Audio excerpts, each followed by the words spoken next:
آپ DGI اس پیار سے کوشچن کریں, وہاں پہ لوگوں کو تو بٹایا جاتا ہے لیکن ان سے کوشچن وہ نہیں ہوتے جو ہونے چاہیے تھے. لیکن یہ کہہ رہے ہیں کہ یہ 80% دہشت گردی جو ہے وہ خیبر پختونخوا میں ہو رہی ہے, اور یہ سوال چیخ کے لوگوں کے ذہن میں آتا ہے. تو خیبر پختونخوا کے لوگوں کے ذہن میں بھی چیخ کے ایک سوال آتا ہے کہ آپ 20 سال سے وہاں پہ آپریشن کر رہے ہیں, تو یہ دہشت گردی ختم کیوں نہیں ہو رہی؟ یہ دہشت گرد کیوں نہیں ختم ہو رہی؟ دہشت گردی کیوں بڑھ رہی ہے؟ جب ہم فلور پہ کہتے تھے کہ جی یہ لوگ آ رہے ہیں, ان کو روکا جائے, مراد سعید صاحب چیخ کے کہتا تھا, سہیل آفریدی صاحب فلور پہ کھڑے ہو کے چیخ کے کہتا تھا کہ لوگ آ رہے ہیں, ان کو روکا جائے. یہ کہتے تھے کہ جی یہ جھوٹ بول رہے ہیں, کوئی لوگ نہیں آ رہے. اب یہ کہہ رہے ہیں کہ جی وہاں پہ دہشت گردی بڑھے. تب جھوٹے تھے یا جھوٹے تو ایک یا اس ٹائم جھوٹے تھے یا جھوٹے. ہم نے امن پسند کیے. آج بھی پوری صوبے کے لوگ ایک امن جرگی کے تھرو ایک سائڈ پہ کھڑے ہیں, اور وہ یہ کہہ رہے ہیں کہ ملٹری آپریشن کسی چیز کا حل نہیں ہے, مذاکرات کے ذریعے بات چیت ہو.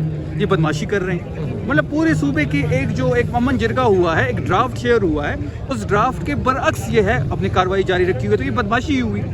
انہوں نے 20 سال آپریشن کیا, کیا پایا خیبر پختونخوا نے, کیا کھویا پاکستان نے, کیا پایا پاکستان نے؟ کتنے ہمارے فورسز کے نوجوان شہید ہوئے, کتنے ہمارے سیویلین لوگ شہید ہوئے, کتنا خرچہ ان آپریشن پہ ہوا, ان کے کیا ریزلٹس آئے؟ 2018 میں یہ کہہ رہے تھے کہ جی ہم کامیاب ہو گئے ہیں, 2018 تمام دہشت گرد ختم ہو گئے ہیں, خیبر پختونخوا پاک کو صاف ہو گئے. تو کدھر سے آگے پھر دوبارہ دہشت کون لے کے آیا ہے؟ جولائی 2022 میں جو ایک سیکیورٹی کی میٹنگ تھی, کس نے ہیڈ کیا تھا؟ اس میٹنگ میں یہ فیصلہ کیوں ہوا تھا کہ ان لوگوں کو شہباز شریف کے انڈر جب یہ سیکیورٹی کی میٹنگ ہوئی, اس میں یہ فیصلہ ہوا کہ سیکیورٹی کی جو میٹنگ تھی کہ ان لوگوں کو یہاں پہ آباد کیا جائے, تو تب یہ لوگ کدھر تھے؟ دیکھیے بات بڑی سمپل ہے. ہم یہ چاہتے ہیں کہ ہم نہ کسی ملٹری آپریشن کو سپورٹ کریں گے. ڈے 1 سے ہمارا سٹانس ہے اور آج تک وہ قائم ہے. اگر کوئی وہاں پہ ملٹری آپریشن کرنا چاہتا ہے تو یہ بدماشی ہوگی. لیکن سر یہ جو الزام لگا رہے ہیں کہ PTI اور انیکسس ہے ٹیرر کا, اور PTI کا اس لیے ان پر حملے نہیں ہوتے, باقیوں پر حملے ہوتے ہیں, تو یہ اس پر کیا آپ رد عمل دیں گے؟ پاکستان کے سرزمین کے 1 انچ پہ اگر دہشت گردی ہوتی ہے یا کسی بھی پاکستانی پہ حملہ ہوتا ہے تو ہم اس کی مذمت بھی کرتے ہیں, اور نہیں ہونا چاہیے.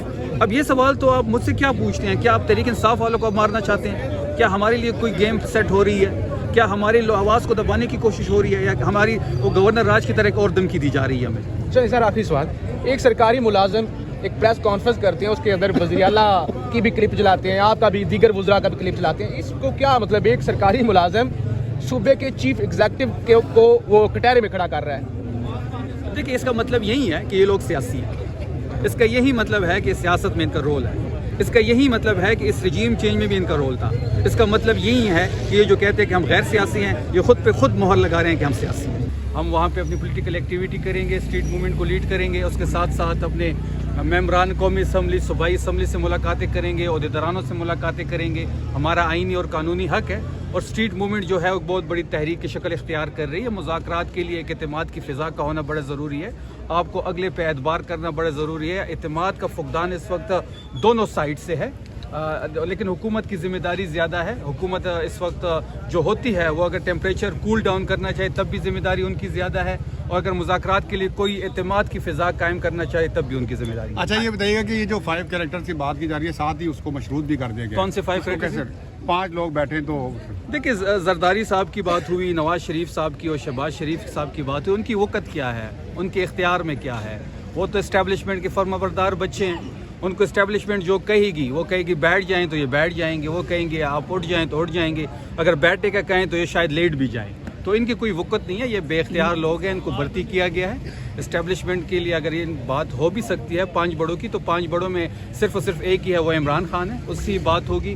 پاکستان تحریک انصاف کا مینڈیٹ عمران خان صاحب کے ہے, اور تحریک انصاف ہی عمران خان ہے, اور عمران خان ہی تحریک انصاف ہے. یہ 1 مین آرمی ہے. ابھی آپ نے آصف علی زرداری کی بھی بات کی ہے, اور اسی طرح جس طرح سندھ میں آپ کو ویلکم کر رہے ہیں, تو اس تناظر کو آپ کیا کہیں گے؟ دیکھیے نہیں, دیکھ سندھ میں اگر ہم جا رہے ہیں تو ہمارا قانونی اور آئینی حق ہے. وہ اسٹیبلشمنٹ کے سامنے لیٹے ہوئے ہیں, یہ ایک حقیقت ہے. جو حقیقتیں ہیں وہ ہم بیان کریں گے. گڑی خدا بخش میں جس طریقے سے بلاول بھٹو صاحب نے تقریر کی, اور جس طریقے سے آصف زرداری صاحب نے تقریر کی, مجھے تو لگ رہا ہے کہ اب شہباز شریف صاحب خطرے میں پڑ گئے ہیں, یہ بھی اب مقابلے میں شامل ہو گئے ہیں. رانا ثناء اللہ صاحب کہہ رہے ہیں کہ جب تک اسٹریٹ موومنٹ اور دیگر ایکٹیویٹیز بند نہیں کرتے اس وقت تک مذاکرات نہیں. لیکن رانا ثناء اللہ کی اسٹیٹمنٹ بڑی مذاق خیز ہے. ایک سائڈ پہ وہ یہ کہتے ہیں کہ 8 فروری کی کال کو واپس لیا جائے, اگر واپس نہیں لیتے تو پھر 9 مئی کے مقدمات کھول دیے جائیں گے, ان کے کیسز پڑھیں. تو اس کا مطلب یہ ہوا کہ 9 مئی کے جو کیسز تھے یا جو 9 مئی کے FIR تھے, ایک فالس فلیگ آپریشن تھا. وہ اس لیے رکھا گیا ہے کہ جب بھی تحریک انصاف اپنا قانونی اور آئینی حق استعمال کرے گی احتجاج کے لیے, پروٹیسٹ کے لیے, جلسے کے لیے, جلوس کے لیے, تو کیا یہ 9 مئی کے کیسز کھول دیں گے؟ تو اس کا مطلب یہی ہوا کہ جو 9 مئی ہوا وہ پاکستان تحریک انصاف نے نہیں کیا, بلکہ پاکستان تحریک انصاف اس کا نشانہ بنا. یہ آپ بتا رہے ہیں کہ یہ جو اسٹیبلشمنٹ کے یہ ٹول ہیں 5 بڑے, آپ کے 2-3 لوگوں کے نام بھی لے لیے, اگر بانی PTI کی اسٹیبلشمنٹ سے بات ہوتی ہے تو وہ سب اچھا ہے؟ دیکھیے, سب سے پہلے یہ دیکھنا ہوگا کہ مذاکرات کن نکات پہ ہوں گے. ہم نے تو بڑا کلیئرلی اپنا سٹانس دے دیا ہے کہ مذاکرات کے 3 سے 4 نکات ہیں. اس میں 8 فروری کے جو ہمارا مینڈیٹ پہ ڈاکہ ڈالا گیا, جس طریقے سے ہماری حکومتیں چھینی گئی, جس طریقے سے ہم سے پنجاب کی حکومت چھینی گئی, جس طریقے سے ہماری کراچی کی سیٹی چھینی گئی, بلوچستان کا ہمارا مینڈیٹ ہم سے چھینا گیا. 180 سے زیادہ سیٹی تھی نیشنل قومی اسمبلی میں, ہمیں 98 دی گئی, وہ بھی ڈیسیٹ کر کے 76 تک آ چکی ہے. اس کی واپسی پہ اگر حکومت بات کرنا چاہتے ہیں تو بالکل ہم بات کرنے کو تیار ہیں. فریش الیکشن کی طرف اگر یہ حکومت جانا چاہتی ہے, کیونکہ 8 فروری 2024 کا جو الیکشن تھا وہ پاکستان کی تاریخ کا سب سے دھاندلی شدہ ریگ الیکشن تھا, اس کو کوئی ماننے کو نہیں تیار. اس پہ کوئی اس کا مینڈیٹ کوئی کیسے مانے؟ یہ ناجائز طریقے سے بیٹھے ہوئے ہیں. ان کا خاتمہ جو ہے وہ 2026 کی ہماری پہلی چیلنج ہے, اور ساتھ ساتھ عمران خان صاحب کی رہے. یہ بھی لے لیں کہ جس طرح چیئرمین PTI نے بھی ایک بات کہہ دیا ہے کہ 8 فروری کو شٹر ڈاؤن اور تال, تو KPK کے اس حوالے سے کیا لگا؟ دیکھیں, خیبر پختونخوا تو عمران خان صاحب کا گڑھ ہے, پاکستان تحریک انصاف کا گڑھ ہے. ہم جب بھی خیبر پختونخوا سے, چاہے لانگ مارچ ہو, چاہے علی امین صاحب کی سربراہی میں ہو, یا اب سہیل آفریدی صاحب آ گئے, یا اس سے پہلے جو بھی تحریک ہوتی تھی اس کو لیڈ خیبر پختونخوا کرتی تھی, ہم بالکل تیار ہے. وہ آپ میس موبلائزیشن بھی دیکھ رہے ہیں.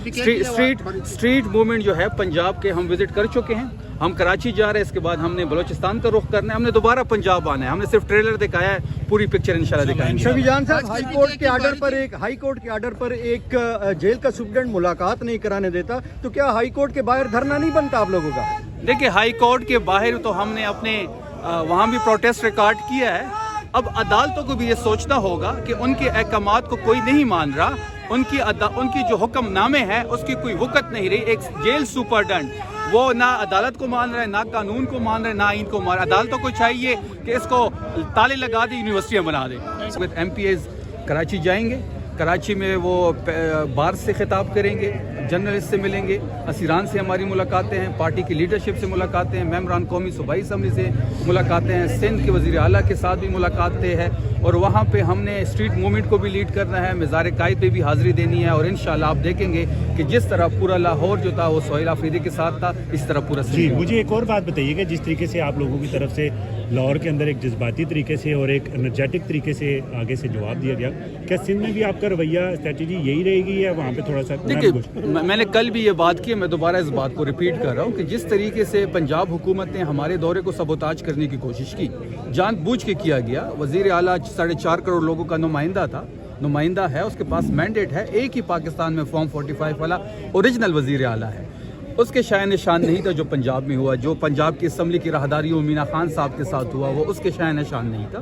جس طریقے سے مین ہینڈلنگ ہوئی, جس طریقے سے کرفیو لگایا گیا, جس طریقے سے 1100 لوگوں کو اٹھایا گیا, جس طریقے سے گلبرگ کو بند کیا گیا, جس طریقے سے لبرٹی میں کرفیو لگایا گیا, جس طریقے سے جہاں ہم جاتے تھے سائٹس کی لائٹس بند ہو جاتی تھی, دکانیں بند ہو جاتی تھی, فوڈ اسٹریٹ بند کر دی گئی, ہمیں وہاں پہ آزاد طریقے سے موومنٹ نکلی نہیں چھوڑا گیا. لیکن اس کے باوجود ہم نے وہاں پہ دیکھا کہ لاہور کی فضا میں عمران خان راج کر رہا ہے. وہاں کی کمٹمنٹ ہم نے دیکھی, لوگ آج بھی عمران خان کے ساتھ کھڑے ہیں. جو خوف کا ایک بت تھا وہ سہیل آفریدی توڑنے میں کامیاب ہو چکے ہیں. مریم نواز پہ جو انویسٹمنٹ ہوئی تھی, اسٹیبلشمنٹ کے ساتھ مل کے 3 سالہ ایک پروجیکٹ لانچ کیا گیا, وہ کہتے ہیں کہ ہماری بڑی اچھی پرفارمنس ہے, ہم یہ پرفارم کر رہے ہیں, ہم نے یہ کر دیا, ہم نے وہ کر دیا. ان کی گورننس بھی ہم نے دیکھ لی, آج بھی خیبر پختونخوا گورننس کے لحاظ سے ان سے آگے ہے. ان کا جو بیانیہ تھا, جو ان کی انویسٹمنٹ تھی, جو ان کی ایک امیج بلڈنگ تھی, وہ سہیل آفریدی نے 72 گھنٹوں میں تہس نہس کر دی. ٹھیک ہو گیا, آپ نے سہیل آفریدی کی بات کی. سہیل آفریدی کے بعد دوسرا نام آپ کا آتا ہے کہ آپ بھرپور طریقے سے گورنمنٹ کے لوگوں کو جواب دیتے ہیں اور منہ پہ جواب دیتے ہیں اور بالکل بھی لکھی لپٹی بات نہیں کرتے ہیں. تو یہ آپ کو یہ چیزیں محسوس ہو رہی ہیں, آپ تک یہ باتیں پہنچ رہی ہیں؟ دیکھیے, ہم حقیقتیں بیان کر رہے ہیں. جو ہمارے ساتھ بیت رہی ہے, جو ہمارے ساتھ ظلم ہو رہا ہے, جو تحریک انصاف کے ساتھ ظلم ہو رہا ہے, جو عمران خان کو ایسولیٹ کر دیا گیا ہے, جس طریقے سے بشرا بی بی کو رکھا جا رہا ہے, جس طریقے سے یاسمین راشد صاحبہ کو رکھا گیا,